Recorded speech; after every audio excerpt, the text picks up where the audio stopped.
This is November 2019. There is a strange disease in the Chinese city of Wuhan. People kept getting ill and contracted the disease from one another. But the Chinese authorities were like, no, these are just pneumonia cases and everyone happened to get pneumonia at the same time. The next thing you know, the entire world is in lockdown by March 2020. Billions across the world have been affected in one way or the other by the Wuhan virus, or what is officially called COVID-19. And now there's a new mysterious disease that has put a Chinese city in a complete lockdown. And it is not COVID. So are we going to live this pandemic saga all over again? Hi and welcome. You're watching TFI Global, the foreign affairs and geopolitical analysis arm of the TFI Media Group. I'm Siddharth, your host. In this video, I will tell you about something very serious that the world needs to know. Another violent disease has put a certain Chinese city in a complete lockdown. Could it be the beginning of a new global nuisance? Well, let's find out. Chinese authorities are panicking, and they have put 13 million people under a hard and strict lockdown in the northern Chinese city of Xi'an. There has been a sharp rise in the number of COVID-19 cases, and even worse, a recent outbreak of epidemic hemorrhagic fever. China is playing smart. The communist nation says that it has imposed a tight lockdown and has imposed strict stay-at-home orders because it has zero COVID policy for the upcoming Winter Olympics in Beijing. But what is forcing China to keep 13 million people at home is a new disease. RFA spoke to Wang, a resident of Xi'an's Xiqian New District. She said, I'm guessing that the latest wave of cases in Xi'an must be higher than the original wave in Wuhan. The local resident also said that there are rumors that the city could be the next Wuhan.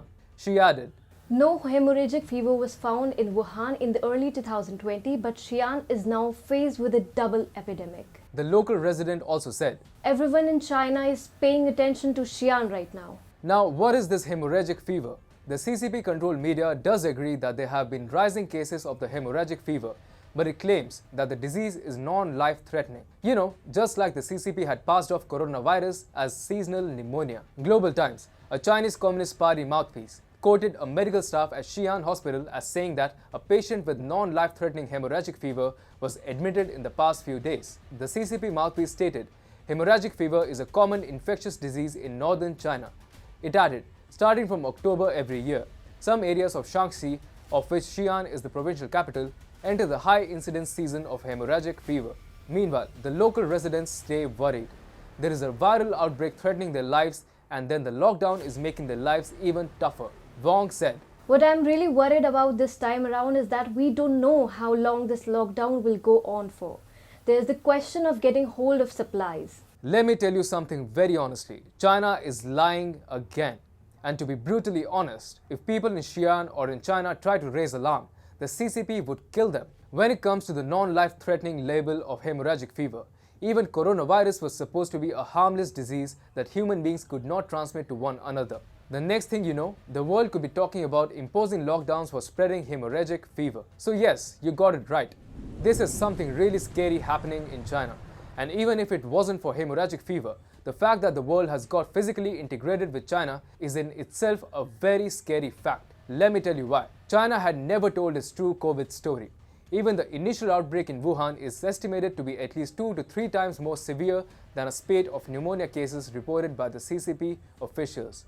Later, China kept talking about a zero COVID policy, but the growing COVID-19 cases in populated provinces like Zhejiang, Liaoning, and Guangdong, as well as cities like Tianjin and Shanghai, tells a different story. Even when the CCP was pushing the everything under control narrative, lockdowns were being imposed in various parts of China.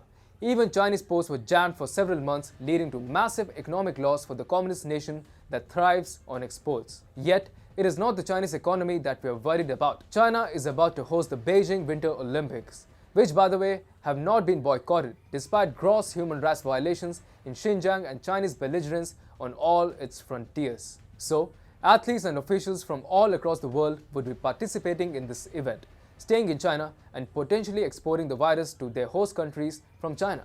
China is on the cusp of giving us a new pandemic. It could be a hemorrhagic fever or any new variant of COVID-19. In any case, the world should prepare itself because China is out to put humanity in danger all over again.